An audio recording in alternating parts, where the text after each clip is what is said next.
Assalamualaikum warahmatullahi wabarakatuh. Shalom, salve, Om Swastiastu, Namo Buddhaya, salam kebajikan. Salam sejahtera untuk kita semua. Halo, sahabat religi. Selamat datang di podcast Kanwil Kementerian Agama, ruang dialog program dan layanan Kanwil Kementerian Agama. Hari ini kita masuk edisi yang kedua dalam rangka hari ulang tahun Kalimantan Utara yang ke-13. Dan podcast saat ini kita berada di pameran Kanwil Kementerian Kaltara yang akan mengulas tentang kehidupan beragama, toleransi, dan kebangsaan. Bersama saya, Aldi Alfrianza Sinulinga, kita akan membahas topik penting yakni seperti tema di atas, menjadi terang melalui pelayanan Kristiani. Hari ini kita akan bersama narasumber yang luar biasa bersama Kabid Bimas Kristen. Nanti kita akan mengenal sejauh mana siapa beliau dan apa itu Bimas Kristen. Langsung saja mungkin boleh perkenalan sedikit Bapak. Ya, terima kasih. Selamat pagi, salam sejahtera buat kita semua. Perkenalkan, saya Otto Simontando, pelahir di Toraja tahun 1980, masuk CPNS tahun 2005 dan di Kabupaten Nunukan, dan masuk menjadi penyelenggara Kristen pada tahun 2017, dan pada 4 November 2024 dipercaya menjadi Kabid Bimas Kristen di Provinsi Kalimantan Utara, istri 1 dan anak 1. Demikian. Sudah hampir 20 tahun berkarya di Provinsi Kalimantan Utara. Ngomong-ngomong nih Pak, ini kan kita sering mendengar Bimas Kristen gitu. Bolehkah? Ini kan mungkin penonton kita yang berada di luar, apa sih sebenarnya itu Bimas Kristen itu sendiri begitu Pak? Supaya penonton kita tahu Bimas Kristen itu apa begitu Pak? Ya, terima kasih. Kalau kita berbicara masalah Bimas Kristen, itu merujuk pada sebuah jabatan di kantor Kementerian Agama yang secara khusus mengurus tentang keumatan Kristen di provinsi atau wilayah. Berarti Bimas Kristen dia mengurus umat-umat Kristen di wilayah provinsi. Kira-kira layanan untuk Bimas Kristen itu bidang apa begitu Pak ya? Hal apa yang bisa diurus begitu, Pak? Terima kasih. Tentunya itu adalah memfasilitasi dan membimbing, ya, membimbing umat Kristen dalam berbagai aspek, pembinaan terhadap lembaga-lembaga keagamaan, kemudian pendidikan dan penyuluhan. Oke, berarti ada 3 poin. Ya, ada disampaikan Bapak tadi tentang layanan keagamaan, pendidikan, dan juga ada penyuluhan Pak. Dan tidak terlepas dari moderasi beragama. Iya, betul sekali. Dan tidak terlepas dari yang namanya moderasi teman-teman, ya, moderasi beragama. Dan biasanya kan begini Pak, dalam sebuah bidang itu ada yang namanya unggul. Ya, kalau di Bimas Kristen sendiri yang paling diutamakan khususnya yang berada di wilayah Kalimantan Utara, apa kira-kira Pak? Ya, terima kasih.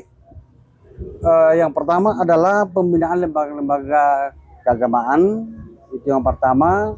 Kemudian kedua adalah penguatan moderasi beragama, ya, kepada tokoh-tokoh agama, guru dan siswa, dan digitalisasi layanan keagamaan melalui pembinaan penyuluhan keagamaan. Oke, berarti memang sudah ada fokus-fokus yang disampaikan untuk program unggulan Pak ya, untuk bidang-bidang tersebut. Tentunya kita mengikuti program dari pusat di bawah Dirjen Bimas Kristen.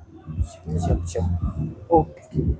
Lalu kan begini Pak, tentu saja pada saat menyampaikan atau memprogramkan yang namanya program di Bimas Kristen, ya pasti ada tantangan atau ada mungkin hambatan yang Bapak rasakan selaku Kabid Kristen begitu, sesuai dengan ya pengalaman sudah berapa tahun di Bimas Kristen begitu Pak. boleh di-sharingkan Pak? Ya, kalau berbicara secara umum tentang tantangan yang kita hadapi, khususnya di Kementerian Agama, tidak terlepas dari isu-isu sosial, moral, dan kerukunan. Ya, kerukunan beragama di tengah-tengah masyarakat Indonesia yang majemuk, seperti maraknya penggunaan narkoba, Ya, ya, ya. kemudian kekerasan terhadap perempuan dan anak, dan dampak era digital di tengah arus informasi yang cepat dan budaya yang kadang bertentangan dengan nilai ajaran agama. Itu menjadi tantangan yang pada umumnya kita hadapi, dan hal-hal seperti ini harus mendapat perhatian serius dari lembaga keagamaan, khususnya di Kristen, lembaga keagamaan seperti lembaga gereja, sinode-sinode gereja, kemudian organisasi kekristenan, dan terlebih khusus dari pejabat Kristen di bawah Dirjen Bimas Kristen. Kalau secara pengalaman secara pribadi menghadapi tantangan ini Pak, misalnya selama menjadi kabid di Bimas Kristen Pak, secara pribadi yang Bapak lihat sepertinya nih menjadi tantangan saya juga nih begitu Pak. Kita nggak bisa. Ya, kalau kita berbicara masalah tantangan, ya yang kita hadapi sekarang adalah bagaimana masyarakat itu lebih melihat perkembangan atau modern yang muncul, tetapi dengan adanya tantangan-tantangan seperti itu, di mana banyak anak-anak Tuhan yang sudah menjauhkan diri dari persekutuan-persekutuan yang ada, dan saya sebagai bidang Bimas Kristen tidak tidak pasrah dengan keadaan seperti itu, tetapi sebagai kabid bidang Bimas Kristen ya tentunya harus bekerja sama dengan lembaga-lembaga gereja, sinode-sinode gereja, kemudian bersama dengan Katim Pendidikan, Katim Kelembagaan, dan juga Katim Penyuluhan untuk menghadapi tantangan-tantangan ini, dan kita harus berusaha untuk melewati dengan berbagai macam trik yang kita bisa lakukan ketika kita jalan bersama-sama dengan sinode gereja. Berarti pentingnya kerjasama dan juga memanfaatkan teknologi itu sangat luar biasa. Betul harus sekali, kita lakukan, Pak, ya? Betul sekali.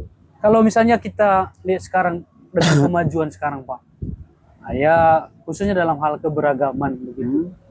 Terkadang media sosial atau media-media yang ada itu kadang membuat kita menerima berita-berita yang justru itu membuat suasana bukan semakin baik gitu Pak. Ya. Kira-kira Bapak lihat situasi seperti itu bagaimana Pak? Nah, saya rasa bahwa informasi-informasi yang ada di media sosial tidak semuanya hoax, ada juga yang benar. Ya, sehingga saya sebagai kabid Kristen tentunya setiap informasi atau berita yang beredar baik di media sosial maupun di masyarakat, kita terlebih dahulu menganalisa berita itu. Ya, kita harus memastikan sebelum kita koordinasikan kepada lembaga-lembaga gereja, sinode-sinode gereja, dan lembaga kemasyarakatan Kristen. Ya, jadi setiap informasi-informasi yang tentunya akan merusak kerukunan kita, akan merusak kebersamaan kita, tentunya kita harus segera berkoordinasi dan mengambil tindakan yang tepat. Ya. Berarti memang betul ya, sebagai kabid ya harus memang langsung terus mengarahkan supaya tidak termakan oleh isu-isu sosial begitu Pak ya. Ya. Tadi saya ada petik itu untuk anak muda Bapak sampaikan.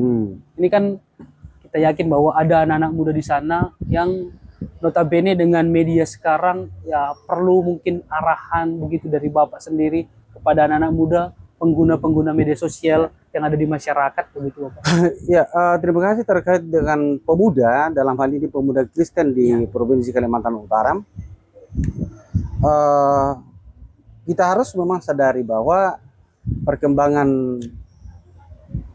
dunia sekarang ini semakin banyak anak-anak muda yang lebih cenderung pada kegiatan-kegiatan atau yang ada di sekitarnya yang lebih modern, ya. Tetapi kita sebagai lembaga pemerintah yang membidangi di bidang Kristen tidak akan diam melihat hal itu, Ya, tetapi kita harus mengadakan kerjasama dengan lembaga terkait.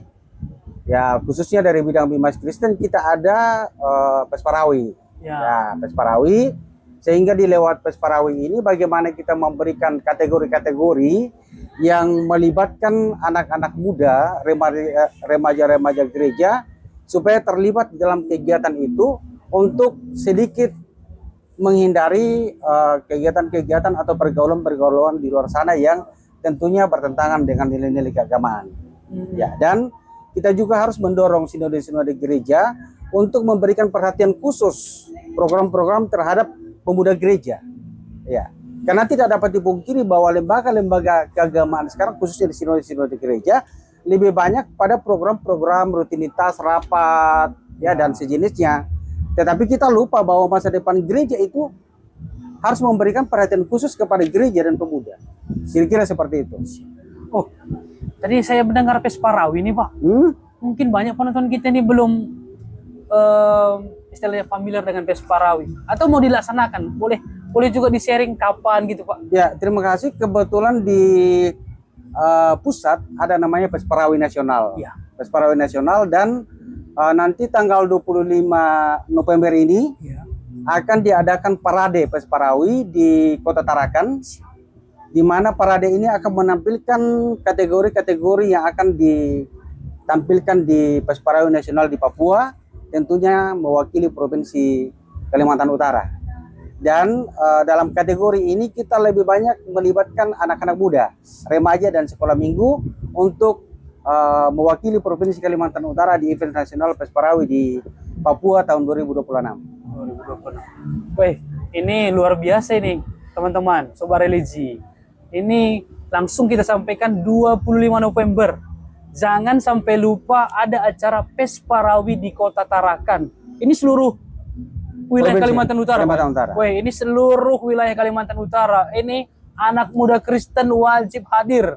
Semuanya kita meriahkan kegiatan Pesparawi karena jenjang nanti 2026 kita mau di Papua. Weh, luar biasa ini. Oke, Bapak Kabid Kristen, mungkin ini pertanyaan saya yang terakhir nih, Pak. Kira-kira sebagai Kabid Bimas Kristen, apa pesan Bapak? Ya, ada hubungan dengan HUT Kaltara juga dan pesan kepada umat Kristen di wilayah Kalimantan Utara, Bapak. Ya, terima kasih. Dengan semangat HUT Kaltara, kami sebagai Kabid Bimas Kristen berharap supaya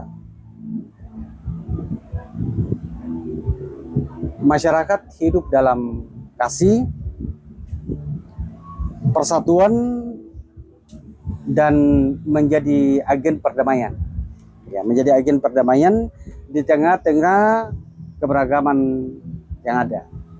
Kemudian harapan adalah agar gereja dan masyarakat dapat berkolaborasi mewujudkan kesatuan dan kesejahteraan bersama-sama di Provinsi Kalimantan Utara. Oke, jadi sudah ada pesan yang disampaikan oleh Bapak Kabid Kristen. Sekali lagi terima kasih Bapak atas waktu dan kesempatan ini. Bapak sudah hadir di podcast kita pada kali ini. Dan untuk para penonton kami yang ada di rumah dan saudara semua, kita sudah mendengarkan pesan-pesan dari Bapak Kabid Kristen, dan semoga melalui kegiatan ini kita semakin menjalin kasih dan juga menjadi agen-agen perdamaian seperti yang disampaikan oleh Bapak Kabid Kristen. Sekali lagi kami ucapkan terima kasih. Terima kasih Bapak atas waktunya. Terima kasih. Sampai ketemu lagi di podcast berikutnya. Bye-bye.